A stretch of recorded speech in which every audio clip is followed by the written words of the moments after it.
오늘 선포되는 하나님의 말씀은 에스라 7장 1절에서 8절 말씀입니다. 구약성경 718면 내외에 있습니다.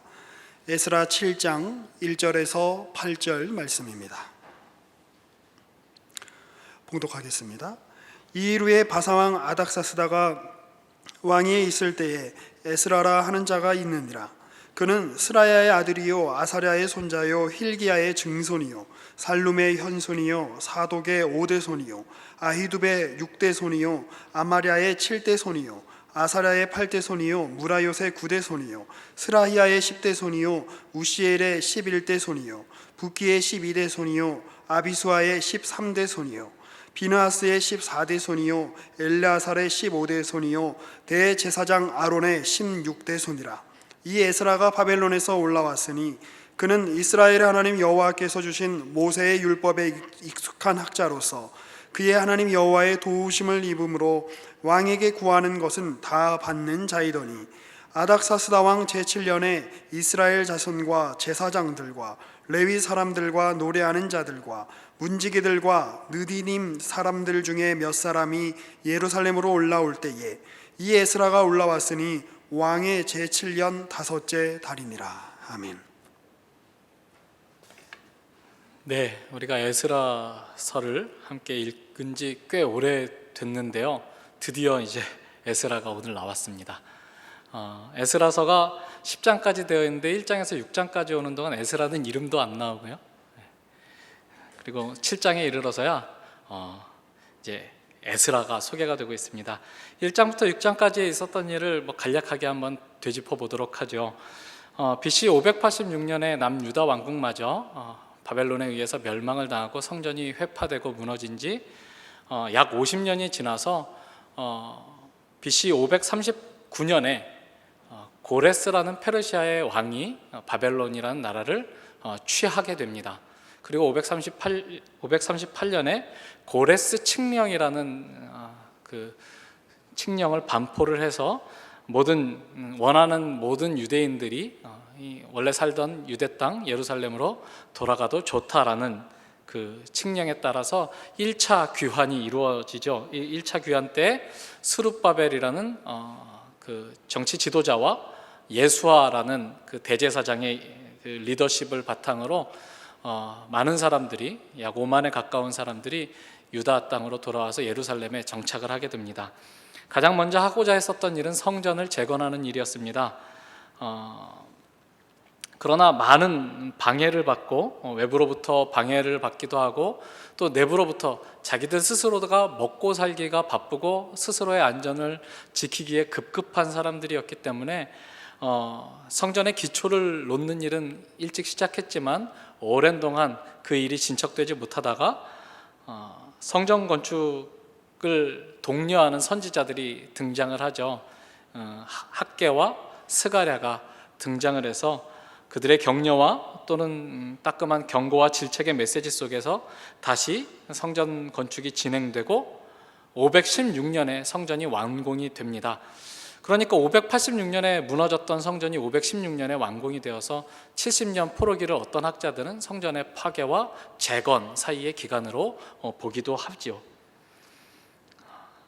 그렇게 이제 포로 귀환한 공동체들이 원래 목적했었던 성전을 건축하는 일을 마무리한 후에 우리 6장 마지막 부분에 보시면 유월절을 지키죠. 온 그 유대인들이 모여서 성전을 하나님께 봉헌하고 기쁨으로 드리고 그리고 그 성전을 봉헌한 후에 유월절을 거행하고 또 많은 사람들이 즐거움으로 유월절에 이어서 무교절까지를 다 지키고 그렇게 모든 것이 모세의 율법 따라 완전히 회복된 것처럼 이스라엘이 그 언약 백성으로서의 정체성을 거의 회복한 것처럼 보이는 이야기들이 6장 마지막 부분에 이제 소개가 되고 있습니다. 그러고 나서 7장 1절로 넘어오면 이 일 후에 모든 성전이 건축이 되고 그 성전을 완공한 후에 이스라엘 백성들이 모세의 율법에 나온 대로 절기를 지키고 함께 즐거워해서 마치 이스라엘 백성들의 정체성이 신앙적인 정체성이 회복된 것처럼 보였던 그 시점이 지난 후에 이제 에스라라는 인물이 소개가 되고 있습니다. 그 에스라라는 사람은 시간을 훌쩍 뛰어넘어서 아닥사스다 때 이제 돌아오게 되는데요. 우리가 이제 성경을 보면 이 일 후에, 그러니까 굉장히 얼마 안 지나고 나서 에스라가 소개가 되고 있는 것 같습니다만, 이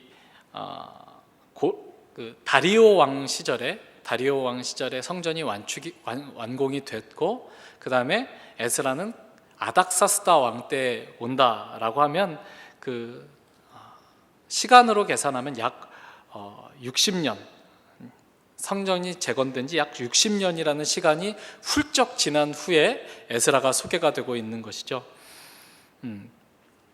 뜸들이고 뒤늦게 에스라를 소개하고 있는 만큼 에스라가 누구인지에 대해서 굉장히 긴 설명을 덧붙여서 보여주고 있습니다.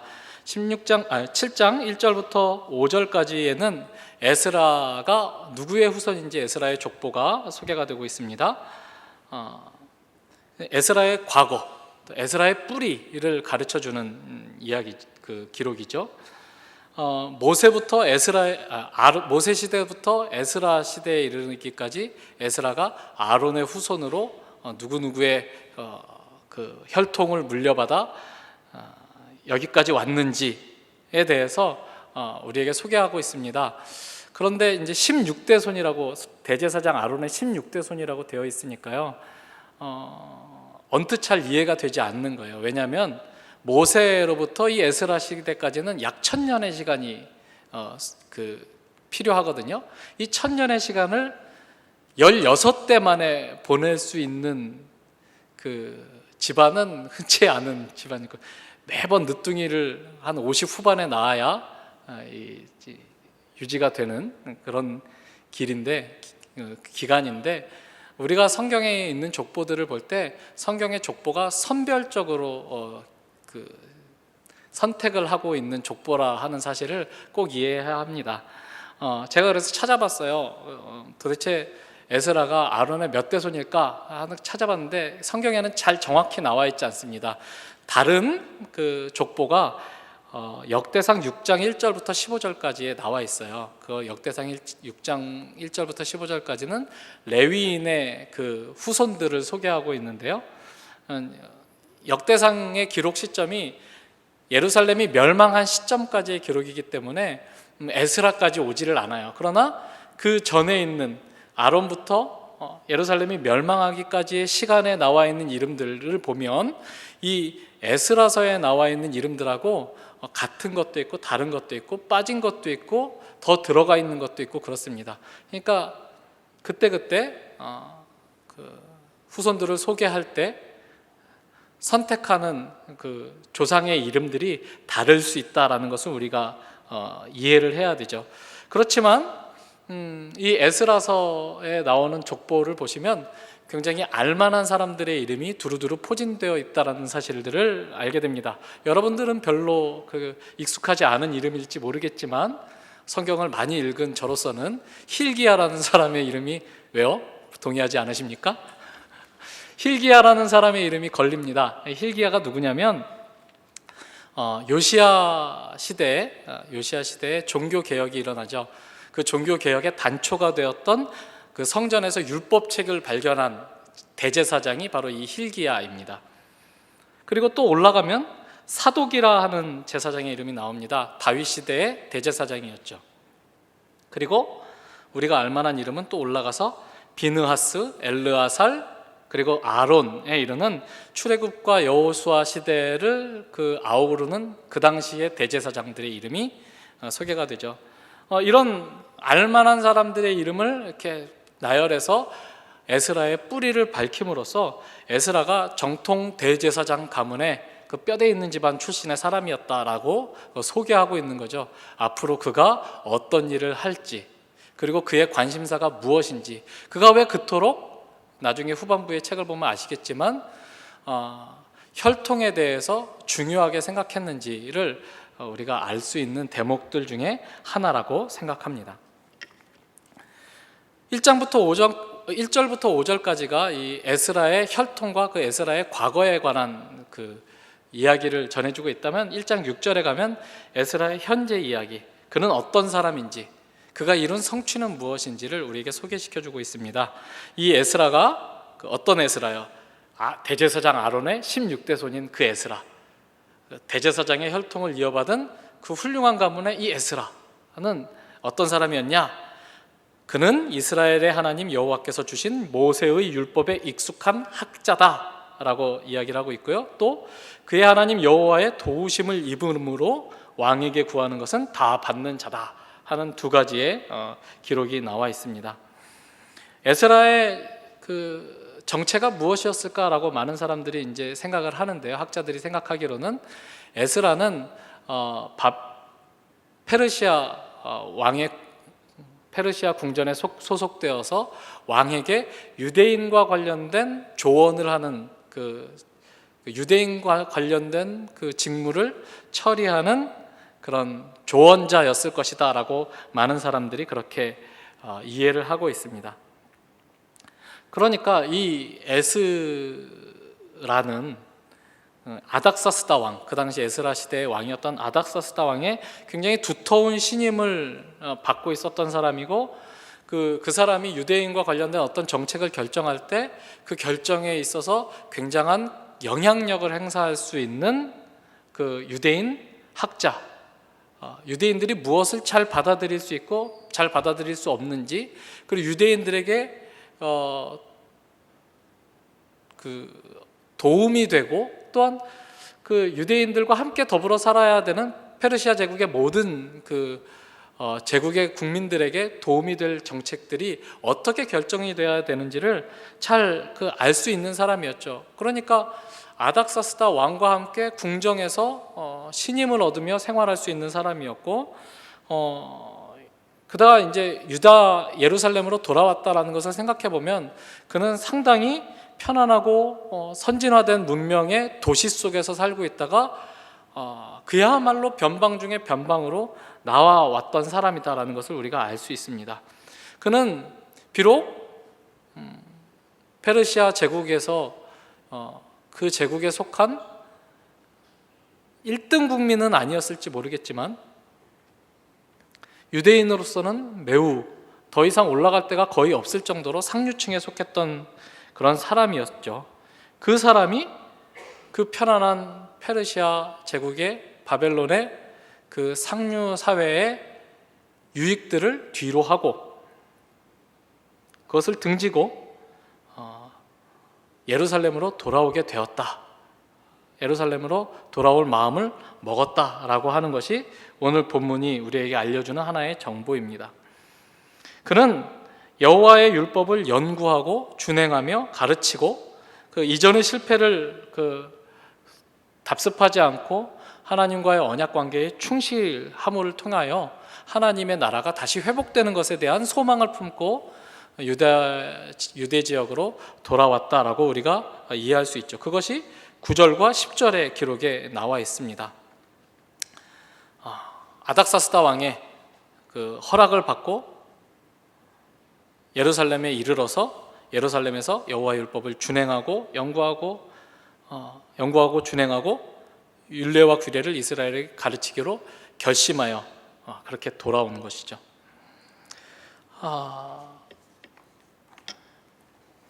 그래서 조서를 받고 그 공식 문서를 들고 예루살렘에 이제 돌아오게 되는데요. 그 공식 문서가 11절부터 26절까지의 기록입니다. 아닥사스다 왕이 공식적으로 에스라를 유대 땅 예루살렘으로 돌려보내면서 그에게 무엇을 어떻게 해야 되는지, 그가 할 일이 무엇이며 그에게 어떤 권한이 있는지에 대해서 알려주고 있는 내용이죠. 다 읽을 수는 없으니까 제가 정리를 해드리겠습니다. 네. 입이 말라가지고 이해하세요? 예루살렘으로 돌아갈 뜻이 있는 사람은 누구든지 에스라와 함께 가라. 누구든지 에스라와 함께 돌아갈 수 있다라는 그 이야기를 첫 번째로 하고 있고요.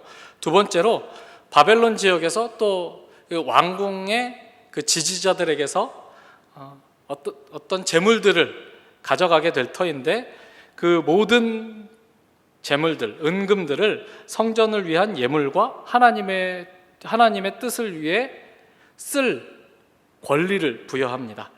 그리고 또 궁중 창고를 이용해서 성전을 관리할 수 있는 권리를 허락해 주고요. 레위인들, 제사장들을 포함해서 모든 레위인들, 또 성전에 종사하는 사람들이 그 면세를 받을 특권을 주게 됩니다. 그리고 마지막으로 율법에 따라 행정적으로 사법권을 행사할 수 있는 권리까지도 에스라에게 주었던 것으로 보입니다. 그래서 이 아닥사스다 왕이 에스라에게 준 특권과 권세는 굉장히 대단한 것이었던 것으로 보입니다. 그 당시 고대 세계에서 유래를 찾기 힘들 정도로 그만큼 아닥사스다 왕의 두터운 신임을 받고 있는 사람이었던 것으로 보이고 굉장한 지지를 등에 업고 예루살렘으로 돌아오게 되는 것이죠. 그런데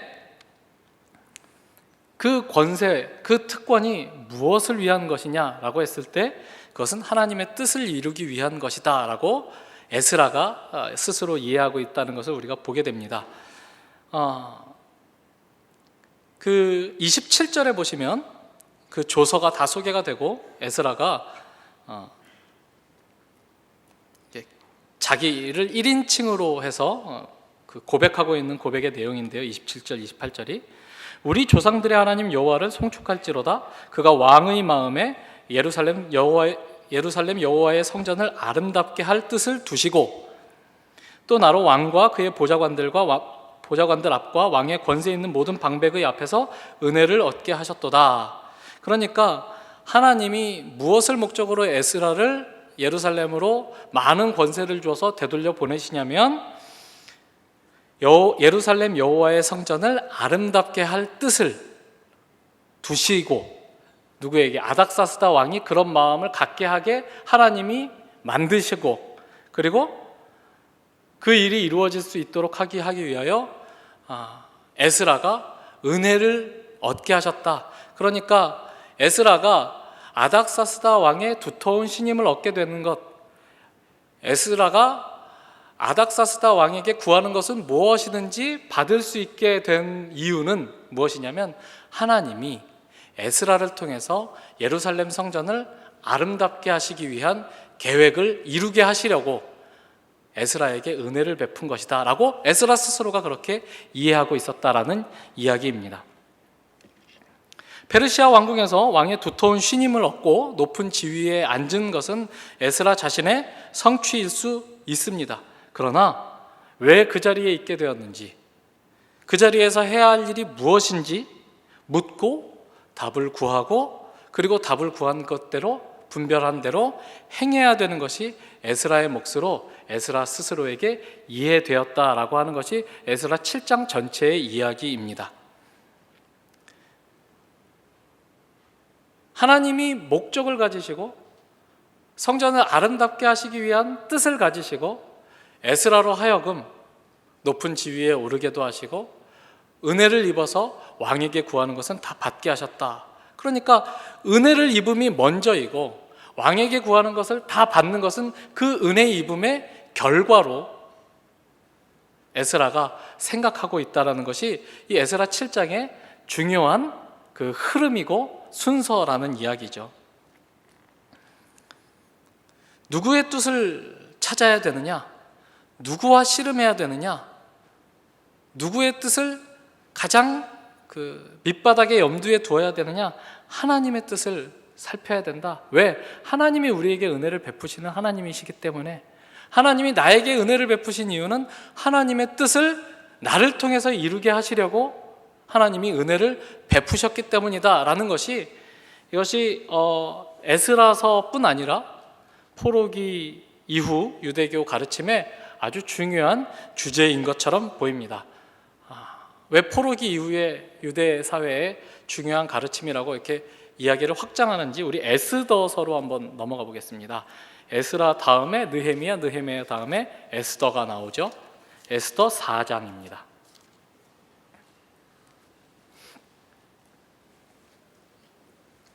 에스더 4장 13절부터 보겠습니다. 모르드게가 그를 시켜 에스더에게 회답하되 너는 왕궁에 있으니 모든 유다인 중에 홀로 목숨을 건지리라 생각하지 말라. 이때에 네가 만일 잠잠하여 말이 없으면 유다인은 다른 데로 말미암아 노임과 구원을 얻으려니와 너와 네 아버지의 집은 멸망하리라. 네가 왕후의 자리를 얻은 것이 이때를 위함이 아닌 줄 누가 알겠느냐 하니 에스더가 모르드게에게 회답하여 이르되 당신은 가서 수산에 있는 유다인을 다 모으고 나를 위하여 금식하되 밤낮 3일을 먹지도 말고 마시지도 마소서. 나도 나의 시녀와 더불어 이렇게 금식한 후에 규례를 어기고 왕에게 나아가리니 죽으면 죽으리이다 하니라. 에스더의 이야기를 여러분들이 잘 안다는 전제하에서 이 본문을 딱 이렇게 추출을 했습니다만, 잘 모르시는 분을 위해서 잠깐 설명을 하자면, 에스더가 살던 시대는 에스라 시대보다 더 앞의 시대의 왕 이야기입니다. 아닥사스다 이전에 아하수에로라는 왕이 있었고, 그 아하수에로 왕 다음에가 아닥사스다 왕이니까 약 한 20-30년의 차이를 두고 있는 일이었겠죠. 그때 이제 하만이라는 이방인, 그러니까 이제 그 페르시아의 아주 유명한 장군이 유대인들을 미워해서 유대인들을 다 멸절시키려는 계획을 가지고 있었는데, 그 위기 상황을 맞아서 모르드게라는 사람이 자기의 조카이자 딸처럼 키웠던 에스더가 그 아하수에로 왕의 궁전의 왕비로 들어가게 되어서 그 왕비에게 에스더에게 도움을 청하는 대목의 그 연장선상입니다. 네가 가서 아하수에로 왕에게 가서 좀 유대인을 위해서 잘 변호를 해달라라고 이야기를 하니까 에스더가 자꾸 에스더가 헷갈려서 그러는데요. 에스더가 이제 그거 굉장히 어려운 일입니다라고 답을 해요. 왜냐하면 그 당시 페르시아 왕궁의 법에 의하면 왕이 부르지 않았는데 왕 앞에 나아가면 잘못하면 죽거든요. 그러니까 왕이 앉아 있는데 왕 앞에 그 에스더가 나와요. 그러면 이것이 내가 부르지도 않았는데 감히 나와? 그러고 그 죽여라 하면 죽는 거고, 그렇지 않고 이 사람은 내가 특별히 사랑하는 사람이라서 내가 자비를 베푸노라, 나는 관대하다, 그 크세르크세스거든요. 나는 관대하다라고 해서 이렇게 호를 딱 내밀어서 그 가르쳐 보여주면 왕이 허락했구나 해서 살 수 있는, 그래서 죽음을 무릅써야 되는 거예요. 바로 이전에 무슨 일이 있었냐면 그 앞에 있었던 여왕이 아하수에로 왕의 마음에 들지 않아서 폐위되고 처형되는 일이 있었거든요. 에스더는 그 다음 왕비니까, 그 다음의 왕후니까 그 전례도 있고 해서 굉장히 두려웠을 거예요. 그런데 에스더가 그렇게 사실은 굉장히 조심스럽습니다. 잘못하면 죽습니다. 그래서 잘 못 나가겠습니다 라고 에둘러 대답을 하자 모르드게가 오늘 방금 읽은 것까지 대답을 하는 거예요. 야, 네가 배가 불렀구나. 네가 왕궁에 있으니까 수많은 유다인들이 다 죽어나갈 때 너는 안전할 거라고 생각하느냐? 너 그런 생각을 하면 오산이다. 유다인들은 네가 나서서 구원하지 않아도 하나님이 어떤 식으로든 구원해 주실 것이다. 하나님은 늘 그러셨던 하나님이시다. 그러나 네가 있는 그 자리에서 하나님을 위하여 또 하나님의 백성을 위하여 어떤 합당한 액션을 취하지 않으면 네가 그 자리에 앉아 있는 것이 아무 소용이 없게 되는 일이다. 네가 왕후의 자리를 얻은 것이 이때를 위함이 아닌 줄 생각해 보지 않겠느냐? 라고 이제 이야기를 하는 것이죠. 그 이야기를 듣고 에스더가 알겠습니다. 그렇겠죠. 내가 하나님의 그 일하심에 동참해서 목숨을 걸고 아하수에로 왕 앞에 나아가겠습니다라고 대답하는 본문이죠. 그런 어떤 가르침의 연장선상에서 에스라 7장의 이야기, 에스라가 이미 페르시아 왕궁에서 너무나 편하고 또 좋은 존귀한 대접을 받고 또 많은 유대인들과는 다르게 높임을 받고 많은 문화적인 좋은 것들을 누리며 살아갈 수 있었던 그때에 거기를 마다하고 예루살렘으로 돌아오기로 결심한 것은 에스더서의 교훈을 알고 있는 유대인으로서 하나님이 나를 지금 이 자리에 세우신 것은 이 자리에서 하나님이 나를 통하여 할 어떤 일이 있기 때문이다 라는 그 가르침에 입각하여 자기가 해야 될 일이 무엇인지를 분별하고 있는 것이죠. 그래서 내가 아닥사스다 왕의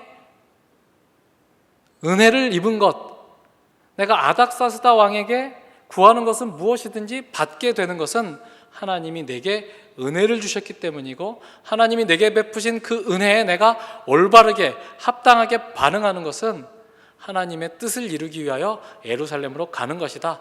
모든 편안함을, 모든 명성을, 모든 문화적, 경제적 이익을 뒤로하고 거기로 가는 것이 하나님의 뜻을 위하는 길이라면 내가 거기로 가는 것이 맞겠다라고 결론을 내렸다라는 것이죠. 지금도 충분히 좋고 살만하지만 에스라는 하나님이 나에게 은혜를 베푸신 데에는 이유가 있다라고 생각을 했고 그 은혜에 올바르게 반응하는 길을 찾아서 예루살렘으로 돌아가기로 마음에 결심한 것입니다. 하나님이 내게 은혜를 베풀어 주셨으니 그 은혜에 반응하는 자로, 그 은혜에 응답하는 자로 살겠다라고 이야기를 하고 있는 것이죠. 고백을 하고 있는 것이죠. 하나님이 은혜를 주시고 우리를 높은 자리에 올리시고 나에게 어떠한 유익들을 허락하셨다면 그 모든 유익들, 그 모든 위치들, 그 모든 권위들을 가진 자로서의 하나님의 백성으로서의 책임이 요구가 되는 것입니다. 이 시대는 책임을 회피하는 시대고 옳은지 그른지 말만 하는 시대에 우리가 살고 있습니다. 이 시대에 말이 아니라 해설이 아니라 행동으로 하나님의 편에 서고 하나님의 뜻에 동참하는 사람이 누구인지를 하나님이 찾고 계시다고 하는 것을 에스라를 통해서 우리에게 알려주고 계시다고 생각합니다. 에스라는 하나의 본보기가 됩니다. 뛰어들어 온몸으로 부딪혀보는 본, 모험을 감행하는 본, 하나님의 뜻을 따르기 위해서 그 뜻에 동참하기 위해서 그 뜻에 동참해서 하나님의 일을 이루는 명예를 누리기 위해서 손해를 감수하는 본. 우리에게도 이런 도전과 이런 의식들이 있어야 할 것입니다. 에스라처럼 높은 위치에 올려주시면 하나님 내가 한번 잘해보겠습니다 라고 이야기하는 것은 기만입니다. 높은 위치든 낮은 위치든 그것에 구애받지 않고 하나님이 지금 우리에게 처한 우리의 삶의 자리, 그 자리에서 우리에게 요구하시는 하나님의 자녀된 책임들이 있기 때문입니다. 오늘 우리가 속한 우리의 삶의 자리에서 하나님이 우리에게 원하시는 것은 무엇일지 생각해 보셨습니까? 취직이 되지 않고 성적이 마음 같지 않고 사람을 만나고 싶은데 만나지지가 않고 그런 여러 가지 조건들 속에서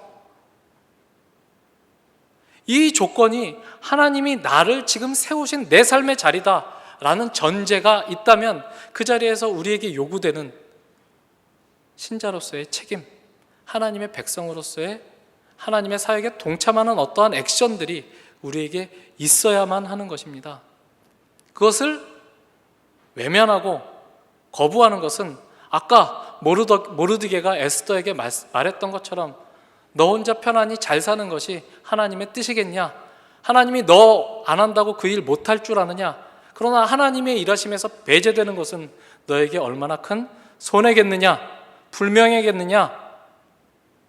라고 묻고 있는 그 물음이 우리에게도 있을 수 있는 것입니다. 에스더처럼 높은 자리에 올라가서만 그 요구를 받는 것이 아니라 삶의 어느 자리에서도 우리는 이 요구에 직면해 있는 것입니다.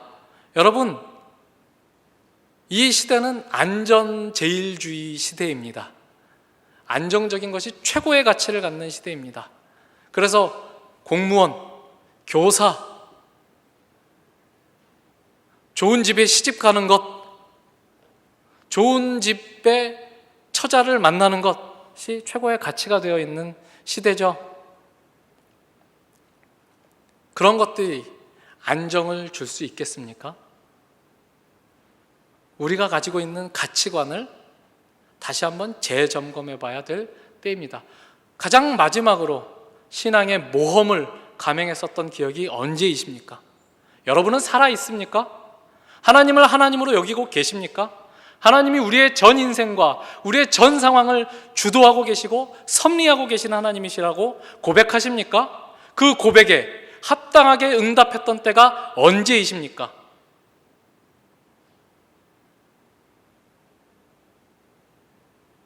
이 말씀으로 도전받으시고 이 말씀으로 다시 한번 그래, 나는 하나님의 백성이지, 내 자리에서 하나님의 백성으로 사는 모험을 한번 감행해 봐야지 라고 도전받으신다면 하나님이 이 말씀을 에스라 7장에 기록하게 하신 충분한 이유가 되었으리라 생각합니다. 기도하겠습니다.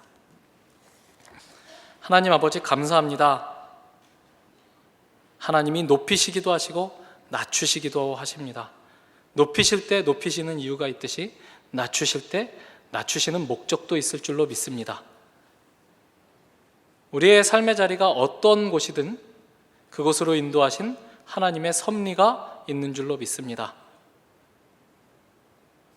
우리를 인도하시고 우리를 세우시는 그 하나님께 반응하는 존재로, 응답하는 존재로, 하나님과 함께 모험하는 존재로 우리의 인생을 주께 바치길 원합니다. 우리가 그렇게 주의 앞에 우리의 인생을 바칠 때, 모험을 감행할 때 하나님 은혜를 베풀어 주셔서 하나님이 인도하신 그 삶이 주는 풍성함을 경험케 하시고 누리게 하여 주시옵소서. 예수님의 이름으로 기도합니다. 아멘.